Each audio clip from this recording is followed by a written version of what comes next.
জিবরিল, জিবরিল আলাইহিস সালাম জিজ্ঞাসা করছে লম্বা হাদিস যে আপনি কাঁদেন কেন? ইদান ইলা রফিকিল আলা, আপনি তো এখন আল্লাহর সান্নিধ্যে চলে যাবেন, কাঁদেন কেন? আল্লাহু ইয়ান্তাযিরু, আল্লাহ আপনার অপেক্ষায় অপেক্ষমান। ঊর্ধ্ব জগতে খুশির বন্যা চলতেছে, খুশি আর খুশি ফেরেশতাদের ভিতরে। হাবিব ইয়াসিনুল হাবিব, বন্ধু আজকে চিরদিনের জন্য বন্ধুর কাছে চলে আসবে, আপনি কাঁদেন কেন? বলছে জিবরিল, কাঁদি কেন বলবো, আমার পরে আমার উম্মতকে কে দেখা রাখবে? ফামান লিবাদি উম্মতি, আমার পরে আমার উম্মতকে কে দেখা রাখবে? কে বুকে জড়ায় রাখবে? কে পাহারা দিয়ে রাখবে? কে মাথায় হাত দিয়ে রাখবে? আমার উম্মতকে কে দেখবে? আজকে উম্মত রাসূলের ইজ্জত রাখে, যদি রাখতো, রাগ হও না যুবক, তোমাদের পায়ে হাত দেই, তাহলে তোমরা নেটে দেখা কোনোদিন চুল কাটতে না। মা বোনরা কোনোদিন নেটে দেখা সাজগুজ করতো না। সবাই উলামাদেরকে জিজ্ঞাসা করতো, মা বোনরাও সারাদিন জিজ্ঞাসা করতো, বলেন বলেন আমাকে ফাতেমা কিভাবে সাজতো, আমি ওইভাবে সাজবো। আম্মাজান আয়েশা কিভাবে সাজতো, আমি ওইভাবে সাজবো। আম্মাজান খাদিজাতুল কুবরা কিভাবে সাজতো, আমি ওইভাবে সাজবো। আমি 11 আম্মাজান কিভাবে সাজতো, আমাকে বলেন, আমি ওইভাবে সাজবো। সাহাবায়ে কেরামের মা বোনরা কিভাবে সাজতো, আমাদেরকে বলেন, আমরা ওইভাবে সাজবো। যুবকরাও জিজ্ঞাসা করতো, আল্লাহর রাসূল কিভাবে চুল কাটছে আমাকে বলেন, আমি আল্লাহর রাসূলের আদর্শে চুল কাটবো। ওমর কিভাবে কাটছে বলেন, আমি ওমরের আদর্শে চুল কাটবো। আবু বকর কিভাবে কাটছে বলেন, আমি আবু বকরের আদর্শে চুল কাটবো। উসমান কিভাবে কাটছে বলেন, আমি উসমানের আদর্শে চুল কাটবো। আল্লাহ তো রাসূল তো বলছে, আসহাবি কান নুজুম বিআইহিম ইত্তাদাইতুম ইহতাদাইতুম, আমার 100 লক্ষ সাহাবী তারকারাজির ন্যায়, যার আগলে তুমি চলবে, যার আদর্শে তুমি চলবে, এদের সাথে তুমি মিলিত হবে, তোমার উপর আল্লাহ রাজি হবে, জান্নাত তোমার জন্য অবধারিত হবে। তাহলে তো সারাদিন হুজুরদের কাছে ফোন আসতে থাকতো, মেয়েদের পক্ষ থেকে, যুবকদের পক্ষ থেকে, পুরুষের পক্ষ থেকে, শিক্ষিতের পক্ষ থেকে, গরিব ধনীর পক্ষ থেকে, যে আমি এর আদর্শে চলতে চাই, আমাকে আদর্শ বলে। আজকে আমার কান্না তো এটাই, যে রসুল যাওয়ার সময়, যে রসুল যাওয়ার সময়, ছোট ফ্যামিলি আসে, যে রসুল যাওয়ার সময় বলতেছে চোখে পানি উম্মতের জন্য। চলেন আরেকটু দেখাই, দেখি আপনাদের দিলে লাগে কিনা। আজকেও আমি পুরা টিম নিয়ে আসতে পারি, পুরা টিম। টিম বুঝেন? আরে টিম বুঝেন? টিম পুরা জামাত নিয়ে আসতে পারি এখানে। যারা স্বপ্নে দেখছেন আল্লাহ রসুল হাতিমে কাবায় বসে কাঁদতেছে, পোড়া সেজদায় পোড়া কাঁদতেছে, জিজ্ঞাসা করছেন ইয়া রাসূলুল্লাহ কাঁদেন কেন? তো বলছে আমি বাংলাদেশের সরল সহজ সাদা সিধা, বাংলাদেশের মানুষ সরল সহজ, বাংলাদেশের মানুষ সাদা সিধা, যেদিকে বাতাস দেখে ওইদিকে পাল তোলে, যেদিকে বাতাস দেখে ওইদিকে কি করে, চিন্তা করে কিছু করে না। একটা বাংলার প্রবাদ বাক্য আছে না, হুজুকে বাঙালি, এই সাদা সিধা দেখা। এই জন্য আমি বলি আমাদের একটা সুসংবাদ আছে আল্লাহ রাসূলের পক্ষ থেকে, সেটা হলো আমরা সাদা সরল সহজ। বলছে আমার বাংলাদেশের উম্মতের জন্য কাঁদতেছি আমি, এরা সরল সহজ সাদা সিধা, এদের ইমান যে যেমনি পারতেছে সিনায় নিয়ে যেতেছে, এই জন্য আমি কাঁদতেছি। আল্লাহ ওয়ালারা দেখেন, জিজ্ঞাসা করেন আল্লাহ ওয়ালারা দেখে কি দেখে না, একটু পরেই শুনবেন, হুজুর হযরত বয়ান করবে একটু পরেই। আল্লাহ ওয়ালারা দেখেন আল্লাহর রাসূল উম্মতের জন্য এখনো কাঁদেন। আমি তো অক্টোবরের আগস্টের 17-16 তারিখে মদিনা মুনাওয়ারায় ছিলাম। যখনই যাই আমার মন চায়, মনের থেকে বলতেছি, আমাকে যদি অনুমতি দিত তাহলে আমি রওজায়ে আতহারে একটু কান পাইতা দেখতাম যে ভিতরে কি বলে। আমার বিশ্বাস ভিতরে কাঁদতেছে আর বলতেছে মা বি উম্মতি, আমার উম্মতের কি হইল, এখনো কাঁদতেছে। চলেন আরেকটা শোনাই আপনাদের যদি দিলে লাগে, আমি লেখি নাই, আবুল আইস সামরকান্দি রহমতুল্লাহ আলাইহি লেখছেন। উনি কে ওলামাদের কাছ থেকে জেনে নিয়েন। আবুল সামারকান্দি রহমতুল্লাহ আলাইহি কে? এই কথা শোনার পরে যদি কেউ আমার বিরুদ্ধে লেখেন তাহলে লিখতে পারেন, কিন্তু এটা আমার কথা না, কিতাব গাইটা বের করতে হবে। আবুল সামারকান্দি রহমতুল্লাহ আলাইহি পাক দলিল লেখছেন, আল্লাহ রাসূল যখন কবর থেকে উঠবে ওহুয়া ইয়াবকি ওয়া ইয়াকুল, কাঁদতে কাঁদতে উঠবেন আর বলতে বলতে উঠবেন, জিবরিল ময়দান তো পুরাই খালি,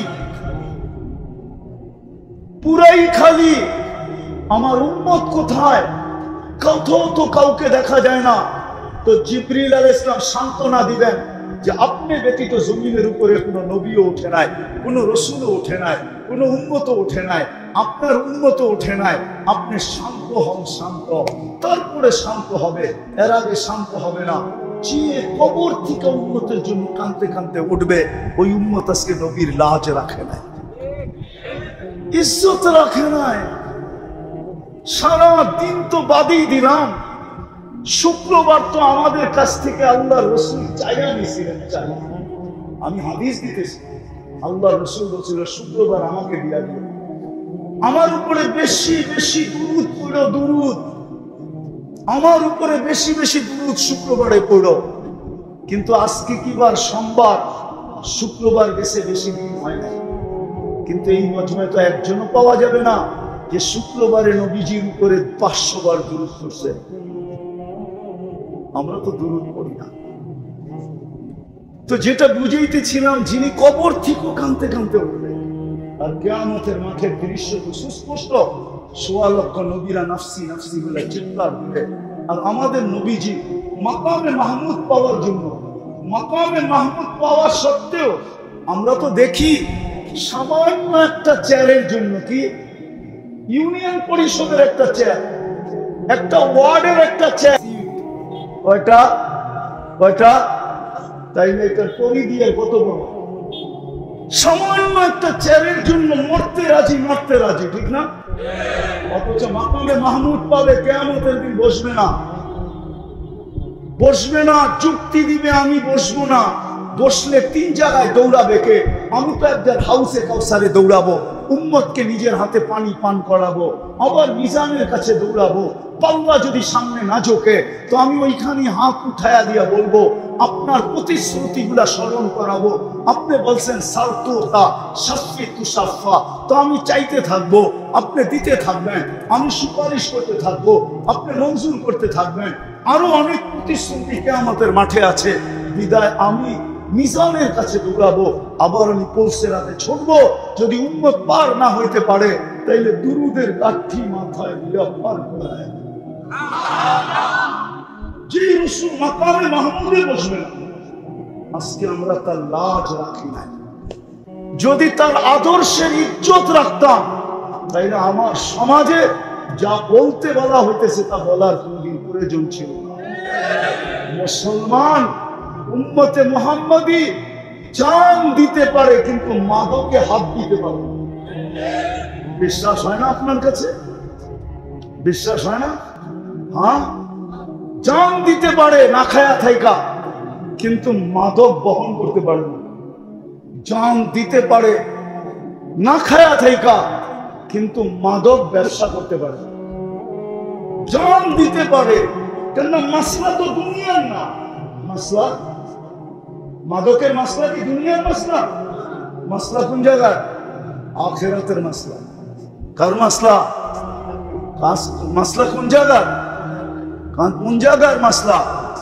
যদি মাসলা আখিরাতের না হইতো তাহলে আবু তালেবের কবর আমাকে কোনোদিন কাঁদাইত না। আমি আগস্টের 17 তারিখে মক্কা মুকাররমা ছিলাম।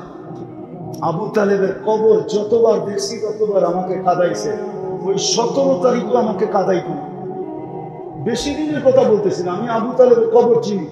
তার পাশে কোন ফ্লাইওভারের উপর দিয়ে আসলে কোন জায়গায় দাঁড়াইলে কবর দেখা যায় একটু আমি চিনি। আমি না চিনা বলতেছি না, আমি চিনি। কেননা খাদিজাতুল কুবরা রাদিয়াল্লাহু তাআলা আনহার পাশের কবরটা হলো আবু তালেবের কবর, যার কবর এখনো জান্নাতুল মুআল্লা। ওই কুবরি বলে, আরবিতে বলে কুবরি। ওই কুবরির উপর দিয়ে আসলে আবু তালেবের কবর দেখা যায়। ওই কবর আমাকে 17 তারিখে কাঁদাইত। যদি মাসলা আখিরাতের না হইতো, নাইলে মুহাম্মদুর রাসূলুল্লাহ নামাইছে কি হাতে? কবরে চাচা কি হাতে? কয় হাতে? আপনি চিনেন মুহাম্মদুর রাসূলুল্লাহর হাত কি?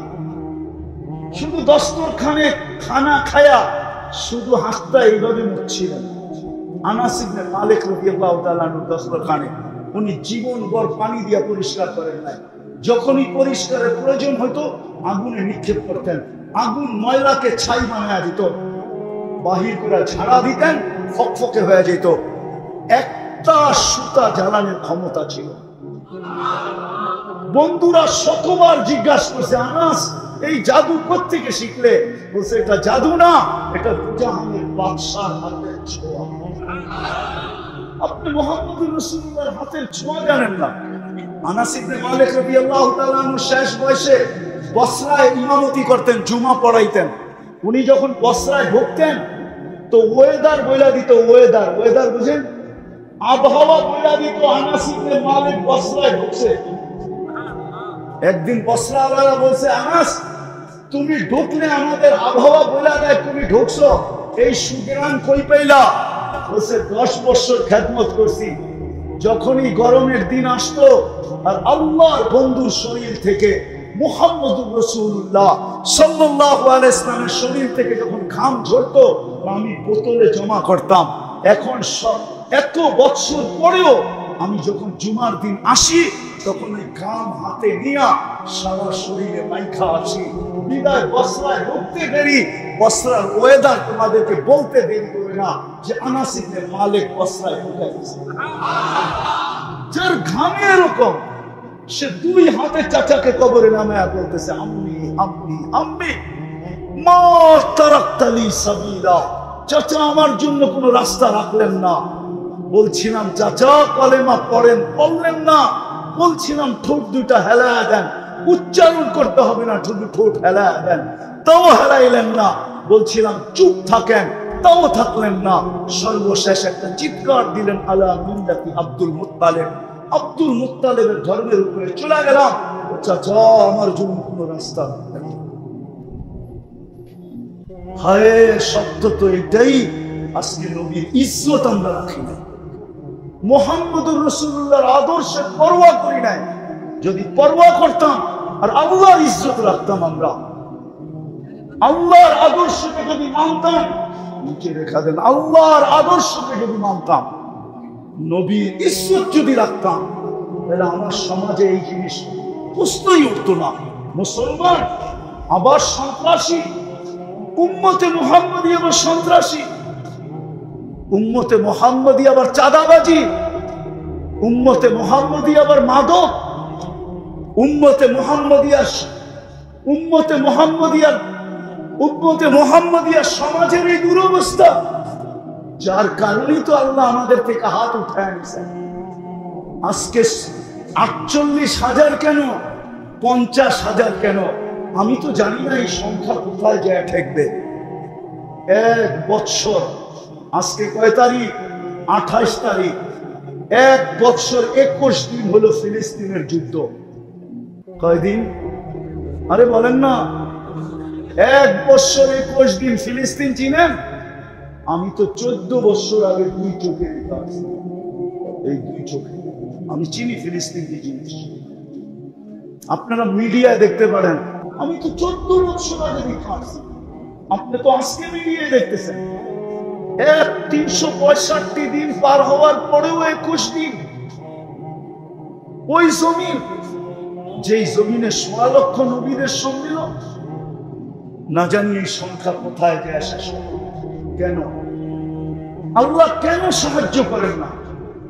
কেন মুসলমানদের এই দুরবস্থা? বড় বড় চিৎকার দেই আমরা। 2টা সম্মেলন চলে গেল। যুদ্ধের শুরু থেকে নিয়ে আজ পর্যন্ত জাতিসংঘের 2টা সম্মেলন গেল। 60 থেকে 65টা মুসলিম দেশ, অথবা 50 থেকে 60টা মুসলিম দেশ, 1 ডজনের উপরে এরকম দেশ যে যারা একত্রিত হলে সারা দুনিয়াকে কিনতে পারে। 5 থেকে 6টা এরকম দেশ যাদের টাকার উপরে বড় কোনো টাকা নাই দুনিয়াতে। 65টা মুসলিম দেশ যাদের কাছে দুনিয়ার 70% সম্পদ, যাদের পায়ের নিচে, দুনিয়ার সবচেয়ে বেশি ব্র্যান্ড যারা ব্যবহার করে, দুনিয়ার সবচেয়ে বেশি প্রসাধনী যে জাতি ব্যবহার করে, দুনিয়ার সবচেয়ে বেশি ফার্নিচার যে জাতি ব্যবহার করে, দুনিয়ার সবচেয়ে বেশি কাপড় চোপড় যে জাতি ব্যবহার করে, তারপরেও দুইটা সম্মেলনের ভিতরে ছোট একটা নিন্দা প্রস্তাব আজ পর্যন্ত পাশ করতে পারে না। চ্যালেঞ্জ আমার, কেউ আমাকে নেটে দেখাইতে পারবেন না যে জাতিসংঘে ছোট একটা নিন্দা প্রস্তাব পাশ হয়েছে ফিলিস্তিনের জন্য। কি হয়েছে? কি হয়েছে? যুবকরা তো সারাদিন নেটের ভিতরে থাকে, বলুক না। অথবা সারা দুনিয়ার প্রাণীবাদী সংস্থাগুলা, প্রাণী দিয়া যারা কাজ করে, আমেরিকার বলেন, কানাডার বলেন, অস্ট্রেলিয়ার বলেন, ইউরোপের বলেন, জার্মানির বলেন, জাপানের বলেন, এমনকি বাংলাদেশের প্রাণীবাদীরা পর্যন্ত ছোট একটা প্রতিবাদ আজ পর্যন্ত মিডিয়ায় দেয় না। বুঝা গেল ওরা আপনাদেরকে মানুষই মনে করে না, আগাছা মনে করে। আগাছা। 200 কোটি মুসলমান মরে গেলে হয় আর কি আসে যায়, মরা যা, এটি দুনিয়ার আগাছা। হবেন না কেন? হবে না কেন মাদক আপনার এইখানে? হবে না কেন চাঁদাবাজি আপনার এইখানে? হবে না কেন সন্ত্রাস আপনার এইখানে? হবে না কেন 9/6 আপনার এইখানে? কেউ তো নবীর আদর্শের উপরে নেই, না শিক্ষে না শিক্ষা দেয়, নবীর আদর্শের চর্চাও তো হইতে দেয় না। আমরা তো টক শোতে বসা দেখি, টক শো তো দেখি, নবীর আদর্শের চর্চাও তো হইতে দেয় না, ঠিক না? হ্যাঁ, তাইলে হবে না কেন? কম হইতেছে, সামনে আরো বেশি হবে। যায় দিন ভালো, আমাদের মুরব্বীরা বলতো, যায় দিন ভালো, আসে দিন, আসে দিন, আসে দিন। মুরব্বীদের কথা যদি সত্য হয় তাহলে আরো বেশি হবে। হবে না কেন? নবীর আদর্শ। এই জন্যই তো আল্লাহর সাহায্য নাই। নাইলে 200 কোটি মুসলমানের ভিতরে 2 কোটি তো ওলামা হবে, 1 কোটি তো হবে ওলামা। সারাদিন চোখের পানি ঝরাইতেছে। কোন মাদ্রাসায় ফিলিস্তিনের জন্য দোয়া হয় না? বলেন, জিজ্ঞাসা করেন। হয় না? ডেলি হয় না? মাঝে মাঝে হয়। কোন মসজিদে ডেলি নামাজের মধ্যে দোয়া না হয় ফিলিস্তিনের জন্য? কোন আল্লাহওয়ালারা রাত্রে যায় না যে কাঁদে না? বলেন।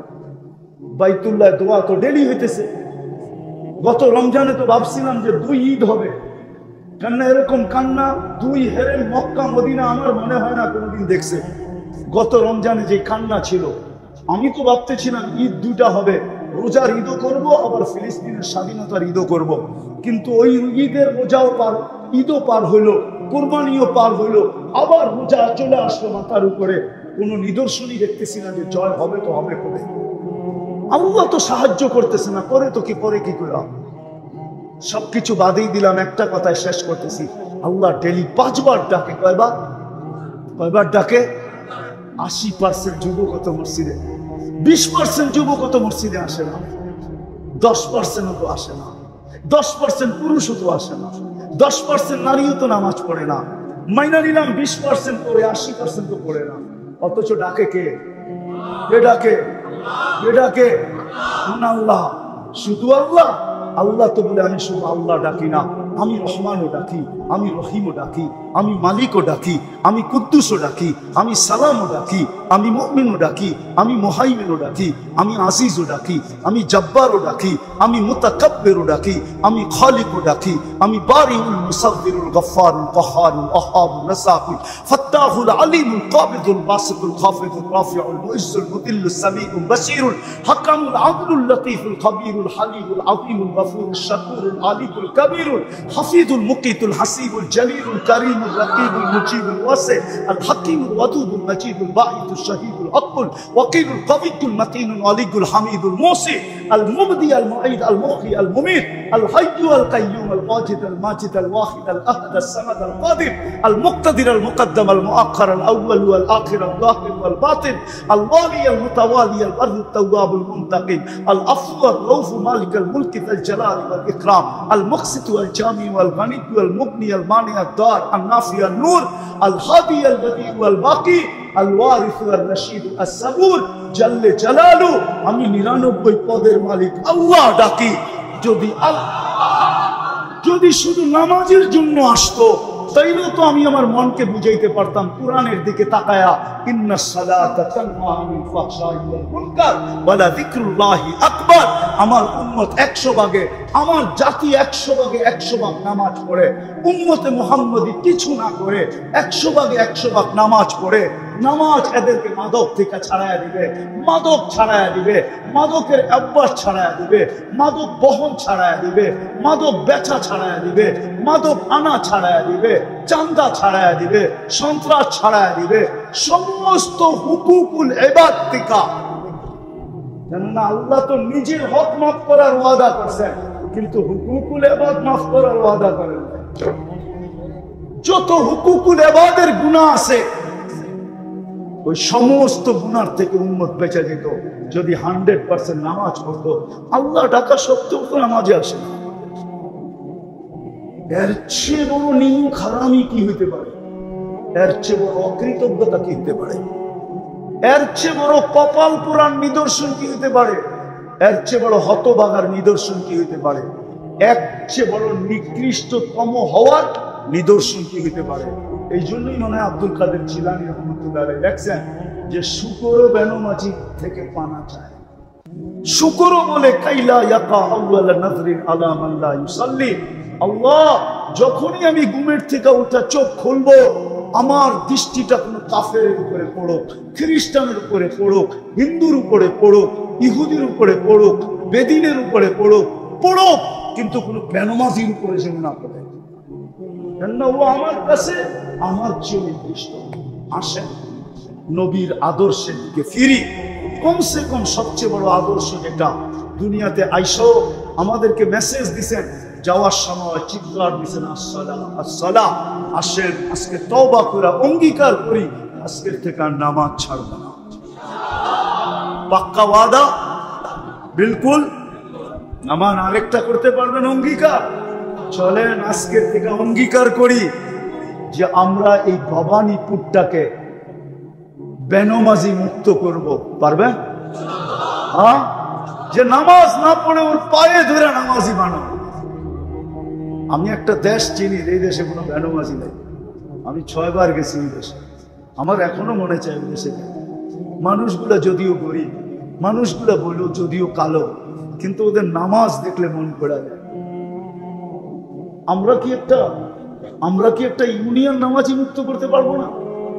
না পারবো না? হ্যাঁ হ্যাঁ, পারবেন না? হ্যাঁ, কিন্তু আমার একটা কঠিন কথা মনে রাখেন, ইহুদিরা এখন চিৎকার দিতেছে, চিৎকার। ইহুদিদের একটা স্লোগান আছে হিব্রু ভাষায়, যদিও আমাদের আলেমরা বোঝে না, দুনিয়ার কেউ বোঝে না ওইটা কি চিৎকার দেয়। ওরা চিৎকার দেয় ইদান নাহনু ফিল আমান, আমরা এখনো নিরাপদ। কেননা মুসলমানের জুমার জামাত আর ফজরের জামাত সমান হয় নাই, যতদিন হবে না ততদিন আমরা নিরাপদ। ফাদাম্বিরুল মুসলিমিনা কাইফা তুরিদুনা আন তুদাম্বিরুহা, মুসলমানকে মাটির সাথে মিশাও, এখনই সুযোগ, যত পারো মাটির সাথে মিশায়া দাও। কেননা এখনই সুযোগ, যতক্ষণ পর্যন্ত জুমার জামাত আর ফজরের জামাত সমান না হবে মুসলমানদের বিজয়ের বলা শুরু হবে না। না না, এই জন্য পায়ে হাত দিয়া বলি আসেন আমরা এই মিশনে নামি, যে আমরা পায়ে ধরে মসজিদে মুসল্লি বাড়ায়। পারবেন? কে পারবেন? আল্লাহ আমাদেরকে আমল করার তৌফিক দান করেন।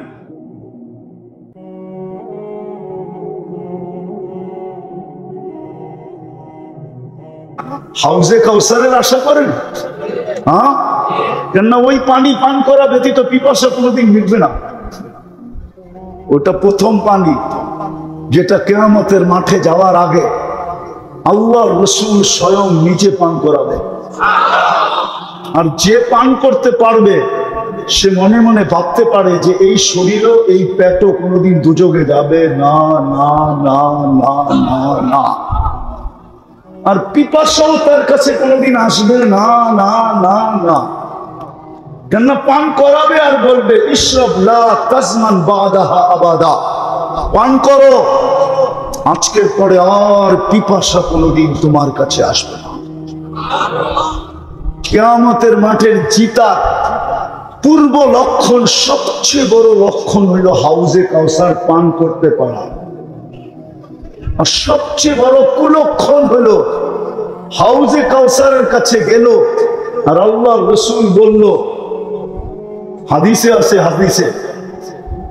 হাদিসে আছে, আল্লাহ রসুল বলবে সুবকান সুবকান, যাও দূরে, যাও দূরে, সুবকান সুবকান, সরো দূরে সরো। কিন্তু উম্মত বটে, কিন্তু কারণ বলবে লিমান গাইয়ারা বাদি, আমি চলে আসার পরে তোমরা আমার ইজ্জত রাখো নাই। আজকে রসুলের ইজ্জত রাখি নাই আমরা। রসুলের ইজ্জত যদি রাখতাম, মুহাম্মদুর রাসূলুল্লাহর ইজ্জত, আমি বেশি তো বুঝাইতে পারবো না, এতটুকু বুঝাইতে পারবো, টাইমও আমার হাতে কম, এতটুকু বুঝাইতে পারবো যে রসুল আমাদের জন্য 23 বছর চোখের পানি শুকাইতে দেয় না। আমি ওলামাদের সামনে বলতেছি, কিতাব মোতালা করে দেখতে পারে। কেননা যেদিন আল্লাহ রসুল জন্ম নেন, ওই দিন আল্লাহর রসুলকে সুরক্ষা করার জন্য বডি গার্ড হিসাবে আল্লাহ মিকাইল আলাইহিস সালামকে নির্ধারণ করেন। যেই দিন প্রাপ্ত বয়স্ক হন, ওই দিন জিবরিল আলাইহিস সালামকে যোগ করেন। জিবরিল আলাইহিস সালাম শুধু ওহীর বাহক ছিলেন না, আল্লাহর রসুলের বডি গার্ড ছিলেন। নাইলে কোরআন কেন বলবে, কোরআন কেন বলবে বাল্লিগ মা উনসিলা ইলাইক ফাইন লাম তাফআল ফামা বাল্লাগতা রিসালাতা রাব্বি ওয়াল্লাহু ইয়াসিমুকা মিনান নাস। এই আয়াতের শানে নুজুল হলো মদিনা মুনাওয়ারা যাওয়ার পরে রাসূলুল্লাহ সাল্লাল্লাহু আলাইহি ওয়াসাল্লামের বিলকুল নাগের ডগায় বাস করত ইহুদিরা, বনু নজির আর বনু কুরাইজা। এরা বাস করত কুবায়। আর এরা জন্মের আগের থেকেই, জন্মের আগে এদের স্লোগান ছিল একটা, যেদিন জন্ম নিয়ে ফেলছে আল্লাহর রসুল, ওই দিন থেকে ওদের স্লোগান পাল্টায় গেছে উল্টা। ওরা ভাবতে ছিল বনি ইসরাইলের ভিতর থেকে নবী আখিরুজ্জামান আসবে, কিন্তু যখনই বনি ইসরাইলের ভিতর থেকে আসে না, ওরা দুশমন হয়ে গেছে।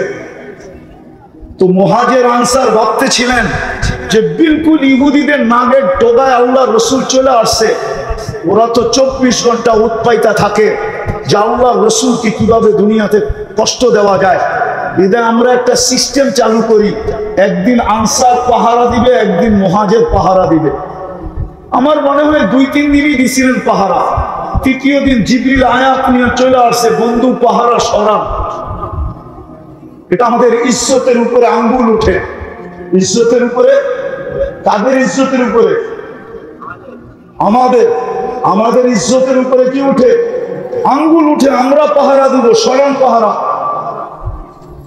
তো জিবরিল আলাইহিস সালাম 15 বছর বয়সে আয়েশা যোগ হয়েছেন। তো 2 জন পাহারা দিতেন। তা একদিন 2 জনে জিজ্ঞাসা করতেছে, মা জালা আরাকা তাবকি, ও আল্লাহর বন্ধু, যখনই দেখি আপনার চোখে পানি কেন? 23 বছর চোখের পানি কোনোদিন থামে নাই। তো বলছে উম্মতের জন্য চোখের পানি থামে না। কার জন্য? কার জন্য? আরে বলেন না। আর আজকে উম্মতের অবস্থা দেখেন, উম্মতের যুবক দেখেন, উম্মতের যুবতী দেখেন, উম্মতের নারী দেখেন, উম্মতের পুরুষ দেখেন, উম্মতের শাসক দেখেন, উম্মতের শাসিতদের দেখেন, উম্মতের ধনী দেখেন, উম্মতের গরিব দেখেন, উম্মতের শিক্ষিত দেখেন, উম্মতের অশিক্ষিত দেখেন। নবীর ইজ্জত রাখে নাই, আমরা কেউ রাখি নাই মুহাম্মদুর রাসূলুল্লাহর ইজ্জত। যে 23 বছর চোখের পানি উম্মতের জন্য কোনোদিন শুকাইতে দেন নাই। চলেন আরেকটু উপরে নিয়ে যাই, যে আরশে যায় উম্মতকে ভরেন নাই। যদি বলতেন তাহলে আপনি আত্তাহিয়াতুর ভিতরে এটা পড়তে পাইতেন, তো পাইতেন কোত্থেকে? ওয়া আলা ইবাদিল্লাহিস সালিহিন। এটা কে বলছিল? কে? আল্লাহ তো বন্ধুকে সালাম দিয়েছেন, ঠিক না? আসসালামু আলাইকা আইয়ুহান নাবিয়্যু ওয়া রাহমাতুল্লাহি ওয়া বারাকাতুহু। আল্লাহ তো বন্ধুকে সালাম দিচ্ছেন, ঠিক না? আমার মনে হয় বন্ধু চিৎকার দিয়ে উঠছে, সব আমাকে দিলেন, উম্মত কোথায়? উম্মতকে তো কিছু দিলেন না। আল্লাহ মনে হয় এই জন্যই আল্লাহ বলছেন হারিসুম বিল মুমিনিনা রাউফুর রহিম। নাইলে মনে হয় এই দুই সিফত আল্লাহ উঠায়া দিয়া দিতেন না। কোরআন এই কথা মনে হয় কোনোদিন বলতো না যদি আল্লাহ রাসূল এখানে চিৎকার না দিতেন যে আমাকে তো সালাম দিলেন কিন্তু আমার উম্মত কোথায়। তারপরেই মনে হয় আল্লাহ বলছেন হারিসুম বিল মুমিনিনা রাউফুর রহিম। তো বলছে বন্ধু এইখানে উম্মত, বলছে এইখানে উম্মত না আসলে কোথায় আসবে? বলছে আপনিই বলেন উম্মতের জন্য কি? তো আল্লাহ রাসূল বলতেছে ওয়ালা ইবাদিল্লাহ বিসসালিহিন, আমাকে যতটুক দিলেন আমি উম্মতের জন্য অতটুক নিলাম আপনার কাছ থেকে। আরো সে যায় বলে নাই, আরো আমি বুঝাইতে পারতেছি না। যদি আপনাদের বুঝে আসে তো একটা উদাহরণ দিলে বুঝে আসে কিনা জানি না। মুসা আলাইহিস সালাম আল্লাহকে দেখতে চাইছিলেন বনি ইসরাইলের সর্দারদেরকে নিয়ে। আল্লাহ বলছে পাহাড় যদি স্থির থাকে আর তোমার দৃষ্টি যদি ওটার উপরে স্থির থাকে তো আমাকে দেখতে পারো। ফাতাজাল্লা লিল জাবাল, আল্লাহ পাহাড়ে তাজাল্লি দিয়েছিলেন। ফাখররা মুসা সাইকা, 20 জন তো মারা গেছেন। মুসা আলাইহিস সালাম বহু দূরে যায় পড়ছেন, 40 দিন বেহুশের মতো ছিলেন। অথচ ওই তাজাল্লি ছিল পর্দার ওই পার থেকে। পর্দার ডাইরেক্ট তাজাল্লি ছিল না পর্দার ভিতর দিয়ে তাজাল্লি ছিল? ওরা কি বলে ডাইরেক্ট তাজাল্লি? ডাইরেক্ট না। আর বন্ধু তো ডাইরেক্ট পাশে বয়া দেখতেছে, কাবা কাউসাইনি আও আদনা সুম্মা দানা ফাতাদাল্লা ফাআওহা ইলা আবদিহি মা আওহা। বন্ধু তো পাশে বসা, পাশে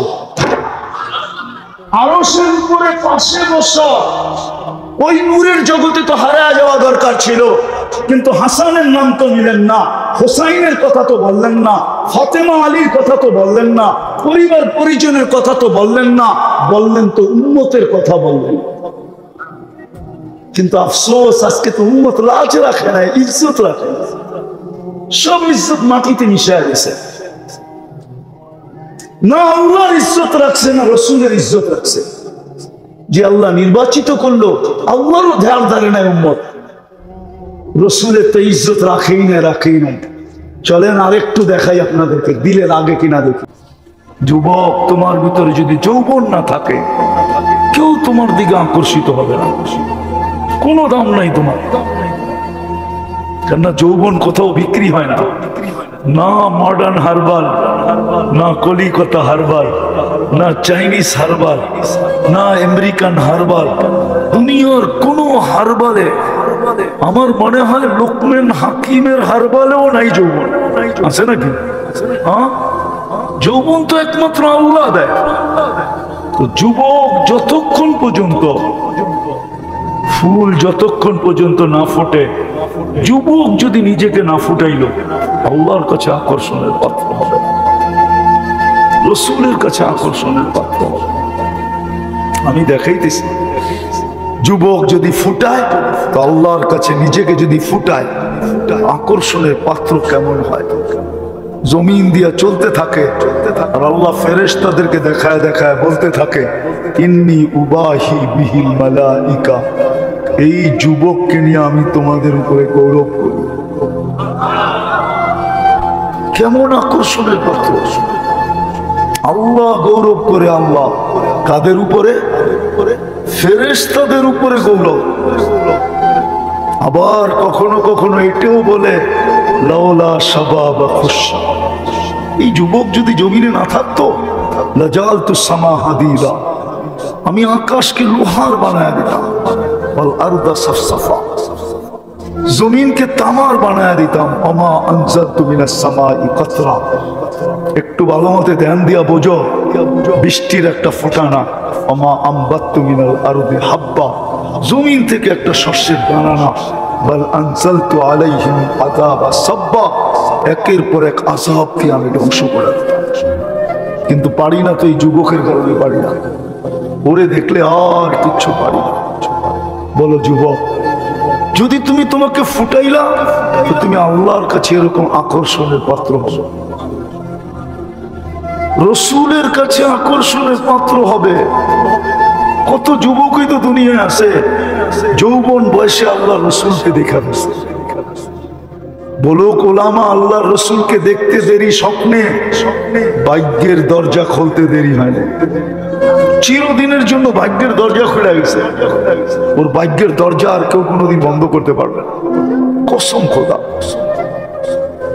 এরকম নারী যখন ফুটাবে নিজেকে, রাবেয়ার বাড়ি আমি 6 বার দেখছি, 6 বারই চোখে পানি আসছে।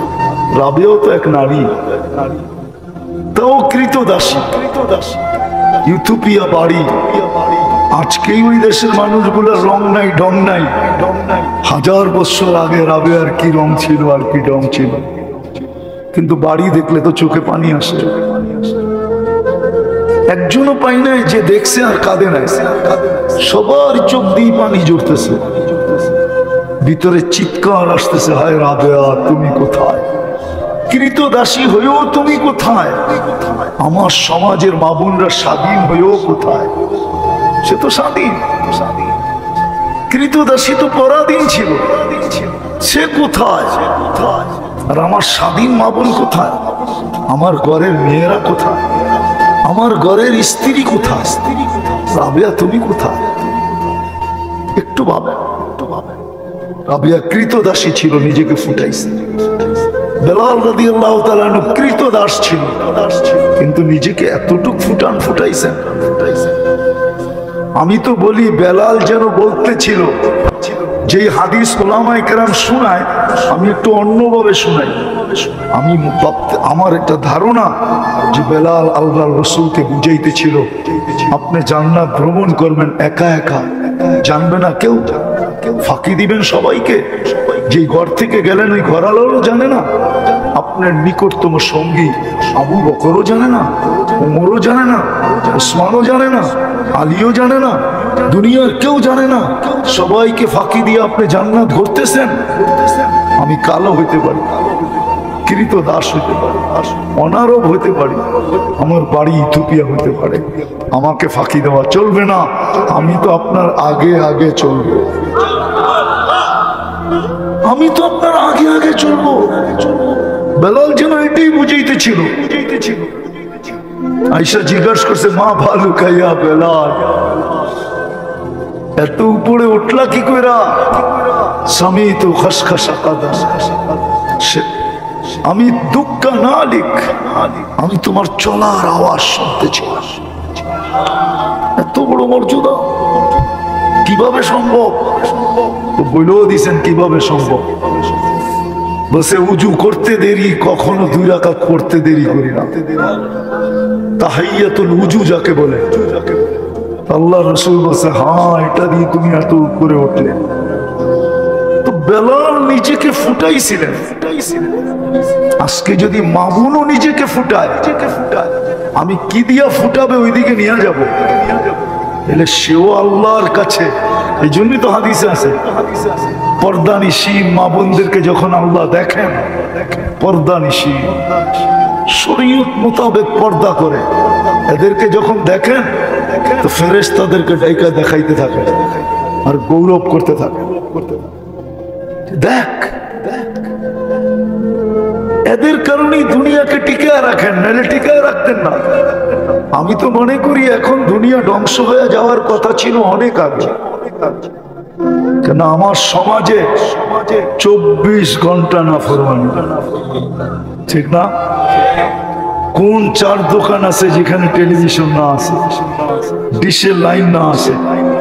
একটা বাড়ি আমাকে গাজীপুরে দেখান যে একাধিক ফ্যামিলি থাকে, ওই বাড়িতে বেনামাজি নেই। পারবেন? পসিবল? একটা বাড়ি দেখান একাধিক ফ্যামিলি থাকে যে বেনামাজি নেই, পারবেন? একটা বিল্ডিং পারবেন? আরে আমি যেখানে থাকি ওটা তো নাই, আমার বিল্ডিংও নেই, বরং বেনামাজির সংখ্যা হিসাব করতে গেলে বেশি দেখা যাবে। নামাজ তো পড়ে না, তারপরও টিকা আসি তো টিকা আসি কি করে? আল্লাহ বাঁচাইছেন তো বাঁচাইতেছেন তো কি করে? তো যেটা বুঝাইতেছিলাম, ফুল ফুটা ব্যতীত আকর্ষণের পাত্র হয় না। মানুষও যত শুধু মানুষ হিসাবে জন্ম নিলে আকর্ষণের পাত্র হয় না, যতক্ষণ পর্যন্ত সে নিজেকে মানুষের মতো মানুষ না বানাবে। মানুষের মতো মানুষ না বানাবে। কয়দিন থাকবেন এখানে? কয়দিন বলেন না, বলো না যুবক, তোমার যৌবন কয়দিন থাকবে? নারীর নারীত্ব কয়দিন থাকে? পুরুষের পুরুষত্ব কয়দিন থাকে? রাগ হয়ে গেলেন বুঝি? কয়দিন থাকে? প্রবাদ বাক্য তো দেওয়া যাবে না, লাউড স্পিকার বাইরে খোলা, নাইলে তো বাংলাদেশে প্রবাদ বাক্য আছে কুড়িতেই বুড়ি, কুড়িতেই। আমি বুঝানোর জন্য বলতেছি, কুড়িতেই বুড়ি। আজকে যে অবস্থা আমার সমাজের, হায় হায় হায়, কেননা মাদক ছুঁইলেও যৌবন চলে যায়। ছুঁইলে, শুধু ছুঁইলে, এরকম ছুঁইলে। বিশ্বাস হয় না?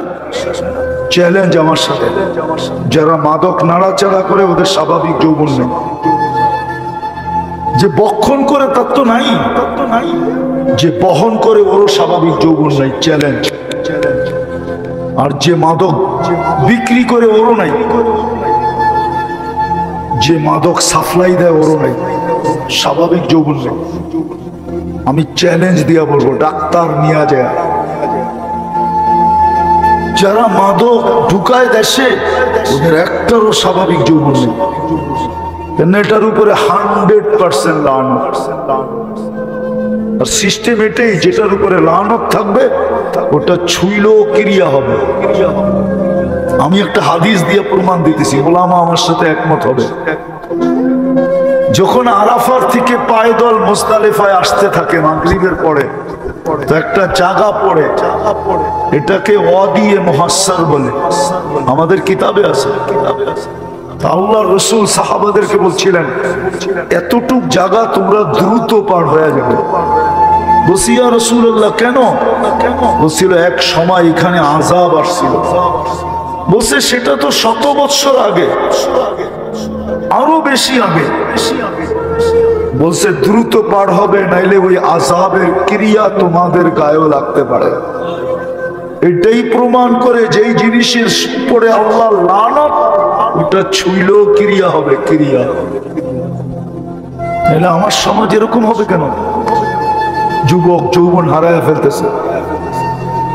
তো যেটা বুঝাইতেছিলাম, আমি কথাকে গুছায়া নিয়ে আসতেছি। 11:15 বাজতে চলছে, লম্বা করব না। এই জন্য বলতেছিলাম মেরে দোস্ত, ফুল যতক্ষণ পর্যন্ত না ফোটে তত মতো আকর্ষণের পাত্র হয় না। মানুষ মানুষ হিসাবে জন্ম নিলেই আল্লাহর কাছে আকর্ষণের পাত্র হবে না, যতক্ষণ পর্যন্ত সে নিজেকে মানুষের মতো মানুষ না বানাবে, যুবক যুবকের মতো যুবক না বানাবে, নারী নারীর মতো নারী না বানাবে, পুরুষ পুরুষের মতো পুরুষ না বানাবে, ধনী ধনীর মতো নিজেকে না বানাবে, যতক্ষণ পর্যন্ত নিজেকে না বানাবে, না ফুটাবে, ততক্ষণ পর্যন্ত আল্লাহ রসুলের কাছে আকর্ষণের পাত্র হবে না। সারা দুনিয়া আকর্ষণের পাত্র হইলেও কিছু আসে যায় না।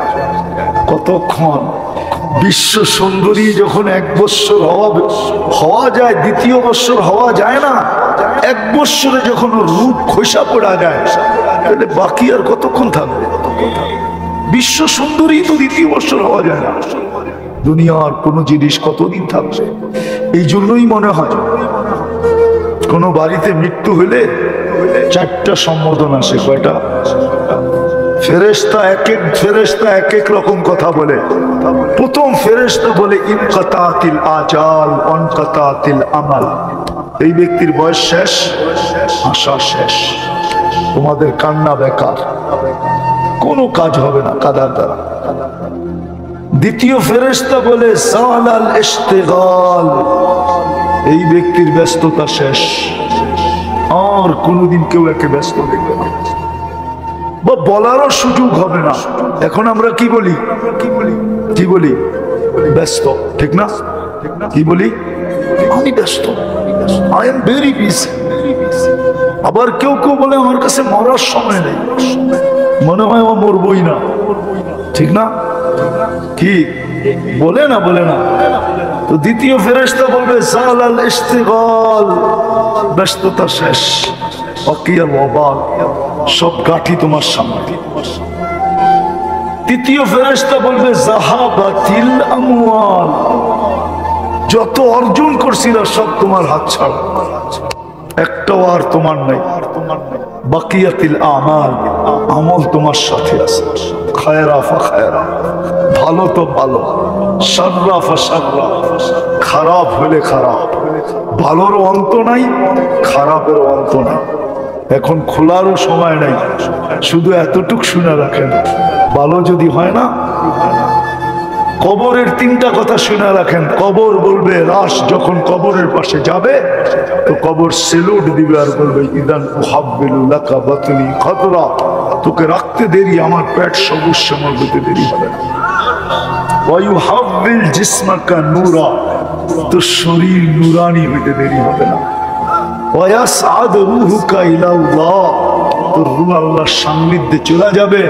তারাল জান্নাতা গুদুওয়া ওয়া আশিয়া, তুই সকালে জান্নাত দেখবি, বিকালে জান্নাত দেখবি।